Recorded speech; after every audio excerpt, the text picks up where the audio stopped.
Hello viewers, টিকে টিপসের পক্ষ থেকে শুভেচ্ছা। আশা করি সবাই ভালো আছেন। তো ভিউয়ার্স, আজকে আপনাদের আমি যে ভিডিওটি শেয়ার করছি এর দেখে আপনি শিখতে পারবেন কিভাবে আপনার নষ্ট মেমরি কার্ড ঠিক করতে পারবেন।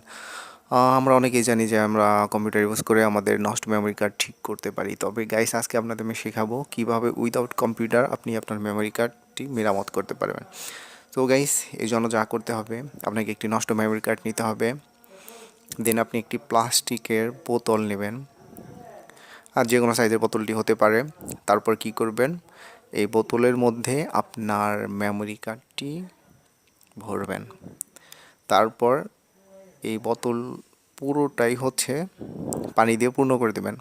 তারপর বোতলটি আপনার ফ্রিজে ডিপ সাইড যেটা আছে ডিপ করবেন। ডিপ করলেই স্বগতভাবেই দেখবেন যে সেটি বড় হয়ে গেছে। তো আজকে ডিপ করলে পরের দিন কি 24 ঘন্টা পর আপনি সেটা বের করবেন। বের করার পর আপনি পুরো বরফটাকে পানি হতে দিবেন। তো পানি হওয়ার পর মেমরি কার্ডটিকে বের করে নিয়ে আসবেন। বের করার পর এটি আপনি কি করবেন, ফ্যানের কাছে অথবা যে কোনো জায়গা রেখে শুকাতে দেবেন। শুকানোর পর দেখবেন আপনার যে কোনো ডিভাইসে ভরার পর মেমরি কার্ডটি আগের মতো হয়ে গেছে। সো গাইস, এভাবে আপনি আপনার মেমরি কার্ড ঠিক করতে পারবেন। আমি অনেকগুলো ঠিক করছি। তো গাইস, ভালো থাকবেন, আর অবশ্যই শেয়ার করবেন, ভালো লাগলে লাইক দিবেন, আর নতুন হলে অবশ্যই সাবস্ক্রাইব করবেন। সো সবাই ভালো থাকবেন। Thank you, bye bye, tata.